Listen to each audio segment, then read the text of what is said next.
नमस्कार दोस्तों, आज की वीडियो में मैं बात करूं भगवान शंकर की शिवलिंग से यदि चुपचाप ये चीज हम उठा के लाते हैं तो हमें धनवान बनने से कोई नहीं रोक सकता है। साथ में यदि हमारे घर में किसी की नकारात्मक ऊर्जा होती है तो वह भी खत्म हो जाती है।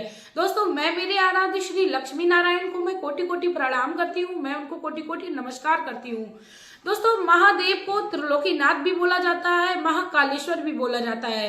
वह कण कण में वास करने वाले हैं और उनके हाथ में इस संपूर्ण जगत की संपत्ति है, तो वह अपने भक्तों को कभी भी निर्धन और लाचार नहीं देख सकते हैं। यदि आप भी बहुत ज्यादा अपने जीवन में हताश हो चुकी हो, परेशान हो चुके हैं, तो आज की वीडियो में आप लोग एंड तक बने रहिए। आज मैं आप लोगों को दूंगी ऐसा उपाय जिसे आप करेंगे तो आपके घर में धन धान्य संपत्ति की बढ़ोतरी होने लगेगी। दोस्तों, आप लोगों से एक और रिक्वेस्ट करना चाहूंगी, यदि आप लोगों को मेरे द्वारा बताया हुआ तरीका अच्छा लगे तो प्लीज आप लोग मेरे वीडियो को शेयर कर दीजिएगा, साथ में चैनल को सब्सक्राइब कर लीजिएगा, वीडियो को लाइक कर दीजिएगा, कमेंट बॉक्स में श्री शिवाय नमस्तुभ्यम का प्यारा सा कमेंट कर दीजिएगा। दोस्तों, आप लोगों को मैं बता दूं, भगवान शिव की पूजा का जो विशेष दिन होता है वो सोमवार का दिन होता है और उससे भी विशेष दिन तेरस और उसका माना जाता है, तेरस का माना जाता है और प्रदोष का दिन जो होता है वो भी बहुत ही शुभ बताया जाता है। आप लोग इस दिन भी ये उपाय कर सकते हो। एकादशी के दिन, पूर्णिमा, अमावस के दिन, यानी कुछ खास दिन आप इस उपाय को कर सकते हो। यदि आपको सोमवार की अष्टमी पड़ रही है तो बहुत ही ज्यादा शुभ होता है, क्योंकि सोमवार की अष्टमी की ऐसी मान्यता है कि जो भी व्यक्ति भगवान शिव के दरबार में जाता है वह कभी खाली हाथ नहीं आता है। लेकिन उससे पहले आप लोगों को कुछ सामग्री जो है वो घर से ले जानी है। कौन कौन सी ले जानी है? दोस्तों, सबसे पहले तो भगवान शिव को जल जो है वो चढ़ाना बहुत ही सर्वोत्तम सर्वश्रेष्ठ बताया गया है। तो जल आप अपने घर से ही ले जाइए। जब आप भगवान शिव से कुछ पाना चाहते हो तो आप एक लोटा जल अपने घर से ही ले जाइए, क्योंकि घर से जल ले जाने के कई सारे फायदे होते हैं, मैं अपनी काफी सारी वीडियो में बता चुकी हूँ। दोस्तों, घर से जल ले जाने के हमें कई प्रकार के दोषों से मुक्ति मिलती है। उसके बाद दोस्तों, हमें अपने घर से जो भी पूजन सामग्री हम अपने मंदिर में ले जाते हैं उनको ले लेना है। और दोस्तों, एक खास चीज जो ले जानी है वो ये ले जानी है, एक लाल रंग का छोटा सा कपड़ा लेना है, उस पर हमें 7 लौंग रख लेनी है, 2 कपूर के टुकड़े रख लेने हैं और उस कपड़े को एक पोटली बनाकर हमें कलावा से बांध देना, यानी एक पोटली बना के तैयार कर लेनी है।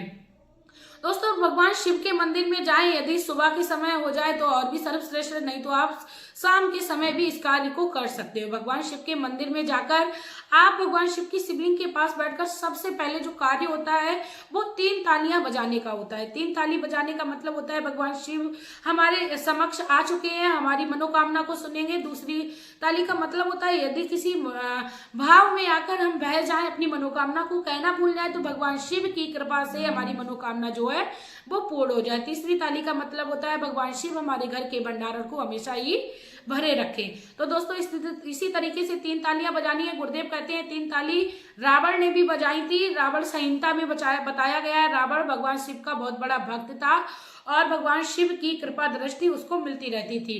तो आप भी 3 ताली बजाकर भगवान शिव को प्रसन्न कर सकते हो। उसके बाद आप जो अपने साथ 1 लोटा जल ले गए थे उस जल को आप भगवान शंकर पर चढ़ा दीजिए और थोड़ा सा जलाधारी में, जो आप लोटे में जल ले गए थे उसको आप पूरा चढ़ा दीजिए। उसके बाद जलाधारी से आप कुछ बूंद जल भगवान शिव पर चढ़ा हुआ उस लोटे में लेकर रख लें। उसके बाद दोस्तों, आप जो भी पूजन सामग्री ले गए थे आप उससे पूजन कर लीजिए। अपने साथ यदि आप बेलपत्र ले गए थे तो बहुत ही ज्यादा सर्वश्रेष्ठ होती है भगवान शिव को प्रसन्न करने के लिए। ऐसा माना जाता है एक बेलपत्र भगवान शिव को चढ़ाने से हमें हजारों कन्याओं को भोजन कराने के बराबर फल की प्राप्ति होती है।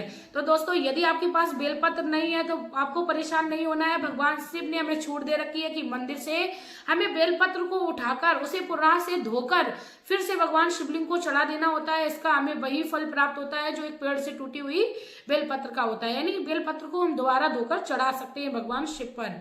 उसके बाद दोस्तों, जब हम भगवान शिव को बेलपत्र चढ़ाएं तो उस बेलपत्र के बीच वाले पत्ते पर अपने साथ जो भी आप चंदन ले गए हो, लाल चंदन, पीला चंदन, सफेद चंदन, उससे आप उस पे ओम बना लीजिए। भगवान शिव के मंत्र ओम नमः शिवाय या श्री शिवाय नमस्तुभ्यम का जाप करते हुए भगवान शिव को आप समर्पित कर दीजिए। उसके बाद आप भगवान शिव का जो भी आप श्रृंगार का सामान यानी चंदन ले गए श्रृंगार करिए, यानी उनको चंदन लगाइए। आप भोग की सामग्री ले गए हो तो भोग लगाइए।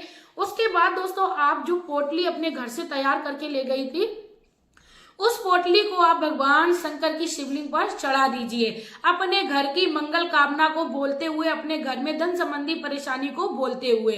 उसके बाद दोस्तों आप अपने साथ दीपक इत्यादि अवश्य लेकर जाएं। उस दिन आपको दीपक जो है वो आटे का जलाना है, क्योंकि आटे का दीपक बहुत ही शुभ बताया जाता है अपनी मनोकामना को पूर्ण करने के लिए। और आटे का दीपक हमारे कई प्रकार के दोषों से हमें मुक्त करता है।